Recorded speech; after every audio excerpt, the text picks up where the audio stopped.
In this video, we will discuss the factors affecting ward management. Ward management is one of the prerequisites of good nursing care.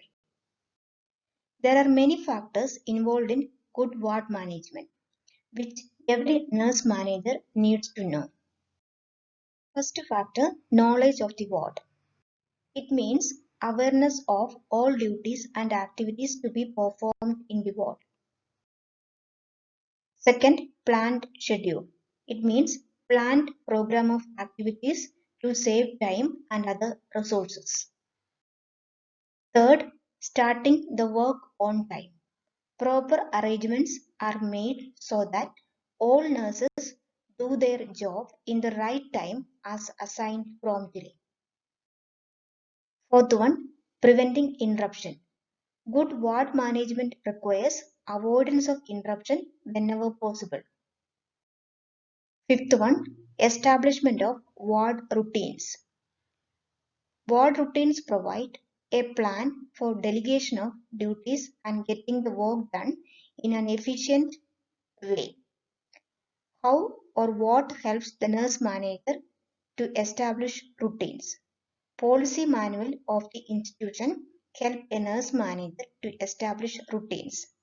The examples of ward routines include handling orders, writing and giving report, checking medicine cards, summarizing charts, handling telephone calls, checking and ordering supplies, keeping cupboards stocked with linen, collecting specimens, etc.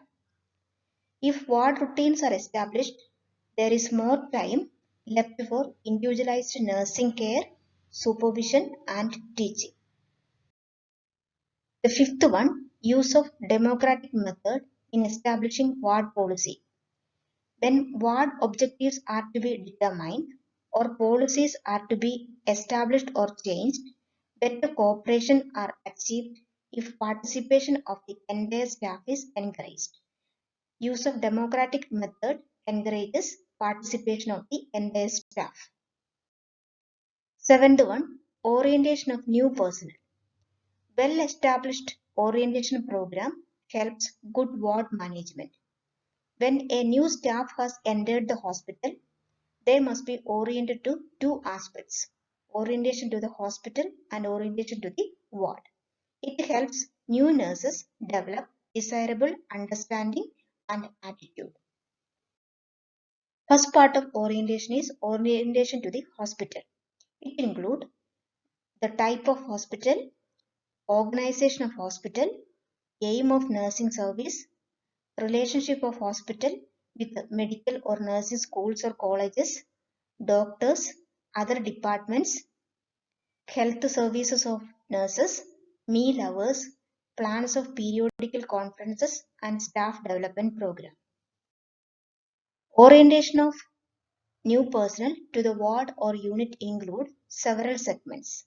These are introduction to the ward personnel, introduction to the type of service, that is whether it is a medical ward, surgical ward or gynecology ward, methods of assignments, example team or functional nursing, working schedule of the day like time of awakening of patients, taking PPR, meal timings, etc., resting hours, visiting hours, duties of non-professional workers, methods of obtaining daily assignments like how to handle orders, how to chart, conducting ward routines or ward rounds, location of equipments, location of existing and emergency equipments, other sources of information like procedures followed in the ward policies, and also introduction of required special experiences by a new nurse. Ninth factor, maintenance of suitable environment. Elements which help to maintain suitable environment are prevention of noise, good ventilation, cleanliness of the ward, well-functioning equipments, and good housekeeping. Next one, providing supplies and equipment. Provision of proper supplies and equipments are needed for efficient work. What are supplies? They are the expendable items, or they are those articles which are used periodically and must be reordered. Examples are soap, detergents, paper towels, stationery, sterile goods, etc. Equipments include more permanent articles, and they are classified as fixed or movable. For good management, all materials, including supplies and equipment, should be adequate, free from repair, accessible, conveniently located, and should maintain standard. 11th factor, clear-cut specific orders. It include medical orders and nursing orders. These are essential to safeguard the life of the patient. Also, it helps prevent errors and protecting the doctor, nurse, and the hospital. 12th factor, record keeping.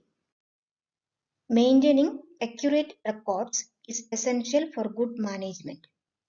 Examples of records include administrative records, doctor's orders, nursing orders, nurse's notes, and record of treatment. These records have legal and scientific value, so recording competence should be maintained. 13th factor, reporting. Reports include oral report and written reports. Oral reports are concerned mainly with the immediate functioning of the ward.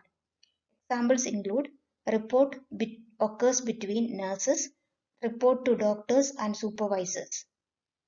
Written reports have legal value. Examples are day, evening and night reports, and reports relating to accidents and unusual conditions, report to other departments in the hospital and agencies outside the institution.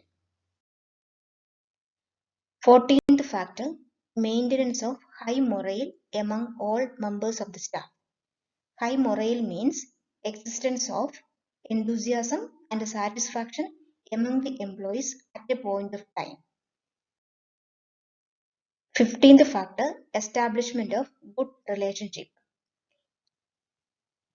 Establishing good working relationship within the ward and with other department of the hospital is an essential factor in good work environment. 16th factor is delegating responsibility. When an individual is responsible to another persons like this, delegation of duty is essential. In a hospital, delegation include bedside care can be delegated to staff nurses and student nurses. Housekeeping duties can be delegated to other non-nursing personnel. Delegation of responsibility must be done in accordance with the ability of the individual and as well as policy of the hospital. 16th one, assigning duties. Well-planned assignments have the following four purposes. First one, to provide best possible nursing care, to plan for professional growth. Third, to provide well-rounded educational experience for student nurses. And fourth, to achieve good ward management. In short, the different factors affecting ward management are knowledge of the ward, planning the schedule, starting the work on time, preventing interruption, establishment of ward routines, use of democratic method, orientation of new personnel, maintenance of suitable environment, providing supplies and equipments, clear orders, record keeping, reporting, maintenance of high morale, good working relationship, delegating responsibility, assigning duties, time planning, good teaching, and good supervision. Here is the end of this video. Thanks for watching. Please subscribe and share.